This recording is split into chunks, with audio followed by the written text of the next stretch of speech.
हा अच्छा, हा अजूनही जुनावालाच चालू आहे. इतकं इथे हे तर पूर्ण लिकेज आहे याच्यात, इतकं वाया जातोय पाणी पूर्ण. हा हा तर पण हा तर पूर्ण असा वेस्ट जातो ना मग. ह्या पंपिंगचा मग जास्त याच्यात हे पण जातो, एनर्जी जातो, सर्व जातो. हा जुनावाला चालू आहे, नवीन अजूनही चालू नाही केलंय. अजूनही नाही. ते चालू होतं काम पूर्ण झालं नाही का? ते का थांबलंय का? का थांबलंय? त्यांचं काय पैसे येत नाही. हा कामासाठी पैसे आलेले नाही. तर मग नवीनवाला झालंच नाहीये. नवीनवाला काहीच नाही झालं. हा इथे आपला मी लास्ट टाइम सांगून गेली होती की याच्यावर पण जरा व्यवस्थित सगळं लिहा, किती क्षमताचा आहे, काय आहे ह्या मशीनचा. तर ते पूर्ण अजूनही ते व्यवस्थित केलंच गेलं नाहीये. हा इतकं गावाला जातो का पाणी पुरवठा? आता बंद झाले, बरेच गाव बंद झाले. कितीला जातो जरा सांग. आता जाते रायता, नंतर इथे दाखव कुठला नंबरवर कुठला. या गावाला जातोय, हा या गावाला जातोय, ह्याला जातोय, हा ह्याला जातोय. हा बाकी नाही कुठे बंद झाले. म्हणजे आता किती आपण पुरवठा किती करतो दिवसात? पंपिंग हा कंटिन्यू चालू असतो आपला हा उल्हास नदीमधूनच. हा आणि ट्रीटमेंट कसं केलं जातो? ट्रीटमेंट म्हणजे आता आपण- सकाळी 3 शिफ्ट मध्ये असतात ना. कुठे आपला ट्रीटमेंटचा तिथेच होतो? हा एक नदीकडे जॅकवेल आहे आणि इथून वर जातो पाणी. नाही ट्रीट करायला हा पंपिंगचाच आहे फक्त. मग ट्रीट होऊन जिथे आपल्या क्लोरीन आणि हे करून देतात. दुसरं वालमेन लोक आहेत, हा. ते तिकडे गावांना परस्पर कुठे आहे ते? रायत्यामध्ये एक ठेवलाय रायतं. आणि डोईलीला एक आमचाच माणूस आहे, तो तिथं वाला ऑपरेट करतो. नाही पण इथे काय होते मग? हाच तो नवीनवाला. हाच नवीन आला प्लॅन आहे. हा तर इथे फक्त आपला पंपिंगचाच ठेवला आहे आणि हा जॅकवेल बांधला जातोय त्याच्यासाठीच. हा तर अजूनपर्यंत ते केलं गेलं नाही आहे. हे सगळं तशीच परिस्थिती आहे. तर मग जरा ह्या ग्रामपंचायतवाल्यांना विचारा जरा काय आहे याच्याबद्दल. कारण जर आज मी 2-3 वर्षानंतर येते आणि अजूनही परिस्थिती तसंच राहिलं आहे, याचा अर्थ म्हणजे ते बघितलं आता पाणी कसं पूर्ण लिकेज होतोय, सगळं आहे. तर याच्यावर किती फोकटचा फालतूचा एनर्जी पण जाते, पैसे पण जाते सगळं. हा इथे तो जॅकवेल आहे बघा, हा इथे आधी होता. आता मला वाटतं हा कशासाठी बांधला जातोय? हा सेंटेंट आहे तो. हा म्हणजे हा तशीच एक केलं जातं जास्त कॅपॅसिटीचा. हा MJP वाल्यांचा. त्यांचा नंबर आहे तुझ्याकडे? नाही. आणि हा त्या ट्रीटमेंटसाठीच हे पूर्ण केलं गेलं असणार, पण हे चालू केलंच नाही अजूनही. चालू नाही केलं. हा म्हणजे ट्रीटमेंटचं काहीच नाही अजूनही. इथे पंपिंग आणि ट्रीटमेंट होणार होता आणि तुमच्या इथे आता फक्त पंपिंग होतीये आणि ट्रीटमेंटसाठी बाहेरच्या इकडनं पाणी गेलं ना वरच्या याला, GSR ला, तर मग तिकडे गावांना परस्पर जातो पाणी. तिथे वालमन लोक असतात. पण ट्रीटमेंटचं काही नाहीये. म्हणजे जो क्लोरीन घातला जातो, जो सेडिमेंटेशन याच्यातच तुमच्या याच्यातच डायरेक्टली करतो. अच्छा म्हणजे असं डायरेक्टली ट्रीटमेंट करून आता तुम्हाला समजते ना जे आता मी जे सांगत होती की काही फिल्ट्रेशनचं काही नाही, फक्त आमची फिल्टर टाकी होती. हे लोकांनी तोडून हे बिल्डिंग उभी केली. तिथून आम्हाला डायरेक्ट पाणी त्या टाकीमधून तिथे ते सील टाकावं लागते, मग जातो पाणी. बघा मग कसलं पाणी जातोय आता विचार करा.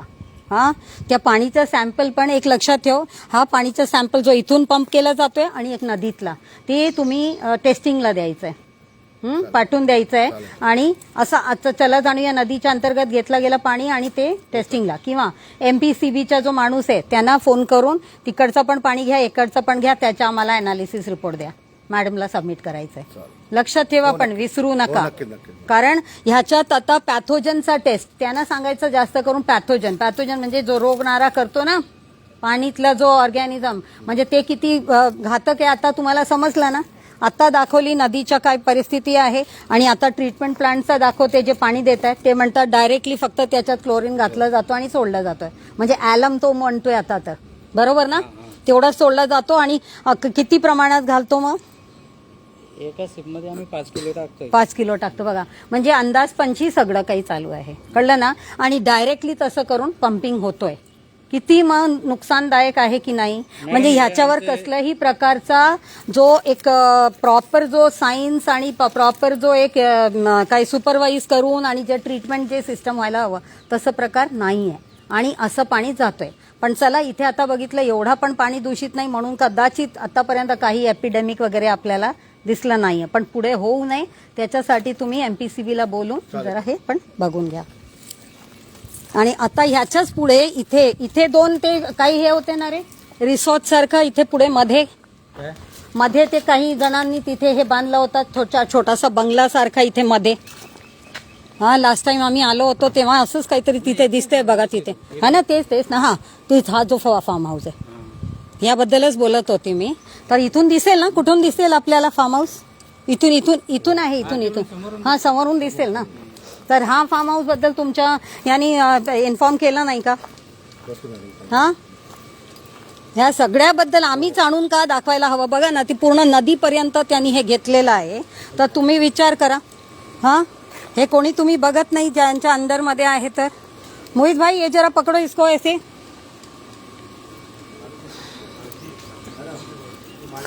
हा नाही ते तुम्ही चेक तरी करा ना KML मध्ये तुमचं. हाँ आप आगे कर दीजिए.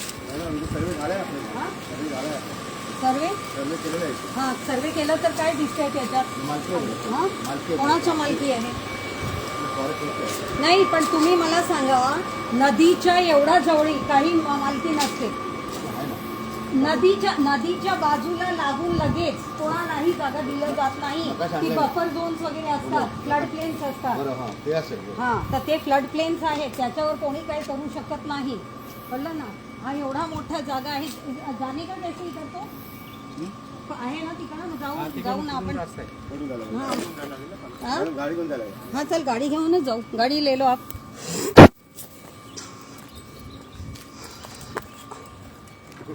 काय तुमचं नाव मी विसरते. हा जाकर आता पुढून म्हणजे खूपच पुढून आहे का. नाही इथून मग जरासं दाखवून देते मग पुढे आपण जाऊ. कारण इथून एकदम व्यवस्थित दिसत आहेत. हाच मी लास्ट टाइम बोलली होती. जर तुम्ही बघितलं ते कुठपर्यंत गेलंय बघा जरा. हा आणि नदीला लागून कुठलाही प्रायव्हेट जागा नसतात. बिलकुल नदीला लागून येते. हा ही जी आहे याच्याबद्दलच मी माहिती करायला सांगितली होती. कारण तुम्हाला नदी दिसत आहे तिथे आणि नदीचा हा फ्लड प्लेन्स आहेत. हा तर त्यामुळे इथे कसं काय हा रिसॉर्ट किंवा कोणी पण प्रायव्हेट पार्टीनी कसं बांधलं आणि हा सर्वे नंबर काय आहे याच्याबद्दल तुम्ही ऍटलीस्ट आम्हाला अपडेट तरी द्या. माहिती करून की हा यांच्याकडनं असं माहिती पडा. लेखी मध्ये मला सर्व काही द्या. ठीक आहे ना. म्हणजे आपल्याला पण क्लिअर होते की हा आपला जागा आहे की नाही प्रायव्हेट आहे की नाही. काय सर्वे नंबर काय म्हणाला तो दाखवा मला KML मध्ये तुमचा. तो आप लोग भी इसी तरीके से ये सब चीजें देखिए. ये बिल्कुल नदी से लग के अगर कोई भी है तो उसमें बफर जोन्स उसका जो डिमार्केशन उसका जो हद में कितना दूरी छोड़ के कोई चीज वो सब चीजें देखना है. क्योंकि यहाँ ये बोट वोट रख के भी किसी तरीके का वो सारा जो रिक्रिएशन और ये सब कर देते हैं. तो नदियों को अगर बचाना है तो उसके कैचमेंट में कौन कौन सी चीजें हैं कैचमेंट में क्या क्या चीजें हैं जिसको हमको देखना है और किस तरह से ये सब चीजों को संभालना है. तो इसीलिए अभी आपको दिखाया ये वही रायते का अभी हमने नदी दिखाई थी और उसी नदी का अभी हमने आपको वाटर ट्रीटमेंट प्लांट दिखाया है. और अभी दिखाने की कोशिश है कि इस तरह से आप लोग मैप्स डेटा ये सब इसके ऊपर रखिए. मैप्स डेटा वगैरह सब देखकर अगर हम लोग समझ सकते हैं कि कौन सा बताइए कौन सा नंबर है. ये 145 है और ये अपना है. ये बराबर अपना है ना. तो इसके बाहर का हद है. अभी नदी कहाँ से गई. ये नदी हाँ ये नदी जा रही है. अब देखिए नदी का यहाँ तक का ये जो एरिया है दिख रहा है आपको. ये नदी का ये जो एरिया आप दिखा रहे हो ना ये ब्लू लाइन एरिया है नदी का. ठीक है. ब्लू लाइन मतलब जिसमें नदी बह रही है उसके आजू बाजू का भी जो क्षेत्र होता है. जैसे यहाँ पे 146 लिखा हुआ है देखिए. हाँ तो ये अभी जो पहले जो था पहले का पुराना टाइम का जब का ये कब का ये है मैप कब का है बताइए जरा. हाँ, ये सब चीजों के ऊपर आपको ध्यान देना है, क्योंकि अभी भी गवर्नमेंट ने कहा है कि अभी कल भी मैंने एक GR डाला है 2023 का, जिसपे लिखा है कि वापस से ये सब का कॉन्टूरिंग करने का, क्योंकि ये सब बदल गया है अभी, क्योंकि जैसे जैसे क्षेत्रफल में जो जो चीजें डेवलपमेंट होती गई वो बदलता गया, इसीलिए अभी हम ये जूना को नहीं देख सकते। अभी नवीन के प्रमाणे में कौन सा उसका जो फ्लड प्लेन है क्या है, ये जो इरिगेशन डिपार्टमेंट है वो बता सकता है, जो पानी पुरवठा का जो डिपार्टमेंट, जल संपदा, ठीक है ना। और फिर ये इसमें भी अगर हम देख रहे हैं कि ये ब्लू लाइन है तो ये यहाँ तक नहीं आएगा, इसका फ्लड प्लेन कौन सा, कितना दूर तक पानी जाता है, कहाँ तक का, ये सब बदला है अभी, ये पुराना नक्काशा है। तो जब आप कोई भी नक्काशा लेके घूमो ना, उसके ऊपर का डेट पहले देखो, हाँ, क्योंकि वो डेट सबसे ज्यादा इम्पोर्टेंट है। बिना डेट का कोई भी नक्काशा इस तरह से आप सर्वे नंबर वगैरह मत देखो, क्योंकि अभी भी गवर्नमेंट क्या कह रही है कि जब कोई चीज बन रहा है उसका 6 महीने पहले का सैटेलाइट इमेज देखो, और फिर 6 महीने का पहले का सैटेलाइट इमेज से आपको पता चल जाएगा वो जगह पे क्या था, और फिर अकॉर्डिंगली आपको उसके ऊपर का निर्णय, मतलब वो अप्रूवल भी देते वक्त ये जगह के लिए, तो वैसे गवर्नमेंट ने अप्रूवल देना है, नहीं तो नहीं दे सकते। हाँ, और ये बन के अभी कितना साल हो गया? 2-3 साल हो गया। नहीं, जब मैं आई थी तब जस्ट बन रहा था, इसीलिए मैंने इनको इन्फॉर्म किया था। 4-5 वर्षापासून इथे राहतात, थोडी झाडं. हाँ, हो, म्हणजे छोटीशी होती, आता मोठे मोठे करत चालले, खूपच छोटीशी होती आता, यानी पूर्ण, हाँ, झाड़े बिड़े पण लाऊन एकदम, म्हणजे क्या होता है धीरे धीरे धीरे धीरे, और फिर आप लोग बोलोगे एनक्रोचमेंट हो गया, हमने अभी निकालने के लिए मुश्किल, फिर बोलेगे हाईकोर्ट का परमिशन लाओ, इसका लाओ, उसके लाओ, उससे अच्छा पहले से ही अगर हम लोग ये कहते, हाँ, ते ठीक आहे, आताच तुला शिकवला ना रे, आता जर तू इकडनं येताना जाताना जेव्हा आपल्याला दिसतायत, मी आता का शिकवतेय तुम्हाला नदीच्या किती कडेवर काय असायला पाहिजे काय नाही, ती पण आपली एक बघ, नोकरीत असताना आपला एक रोल असते, दुसरा असतो रेस्पॉन्सिबिलिटी। रोल तुझे दाखवतो तुझ्या क्षेत्रफलपर्यंत, रोल तुझा, रेस्पॉन्सिबिलिटी हा पण आहे तुझा, म्हणजे तुला हे समज पाहिजे की नदीच्या किनाऱ्यावर किती जागा सोडल्यावर काय असायला हवं, कारण नदी तुझ्या बाजूनी पण फ्लो होतीये, आणि नदी काय एकच जागेत नाहीये ना, अशी फ्लो होती सगळ्यांकडनं, मग तुझ्याकडनं आला म्हणजे तू तिकडचं व्यवस्थापन केलं, पुढे पण ती खराब होऊ नये म्हणून तू तिथे पण बघायला हवं की ते व्यवस्थित आहे की नाही, तुझ्या निर्देशनात आला, ठीक आहे, आपल्या स्कोपमध्ये ते नाहीये, पण त्या डिपार्टमेंटला कळवायचं, GPS फोटो पाठवून द्यायचं, सर जरा बघा हे असं असं आहे का, कारण आपण मग तिथेच व्यवस्थित करून काय उपयोग नाही, डाऊनस्ट्रीमला जर खराबच होत जाणार आहे। आलं लक्षात, ती रेस्पॉन्सिबिलिटीचा पार्ट आहे। हे पण बघायचं नाही, रेस्पॉन्सिबिलिटी प्रमाणे आपल्याला ते पण काम करणं, म्हणजे coordinated efforts.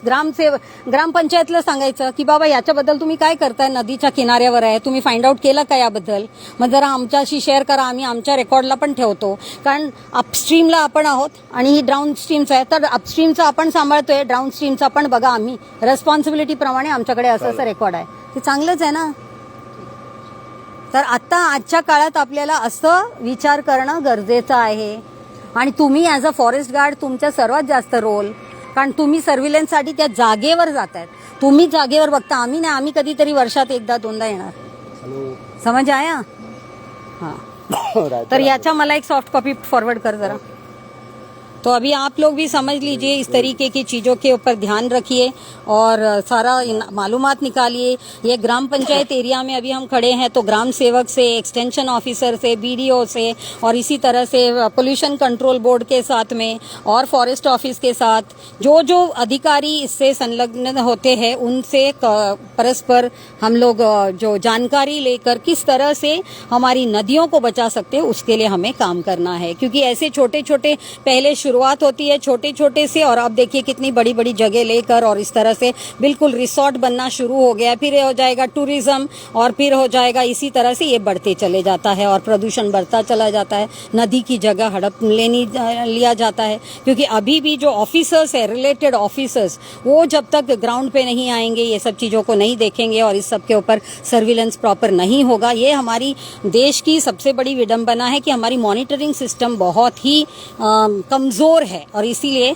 Hum as a public हमारी नज़रों को उतना तेज रखना है, जानकारी रखना है, ऑफिसर्स तक पहुंचाना है, ताकि फिर वो अपना काम करें। हमने तो अपना कर्तव्य किया, ऐसा हम लोगों का भी व्यवहार होना चाहिए नदी के साथ, और ऐसे ही हम सोच रखना है। चलिए आगे बने रहिए।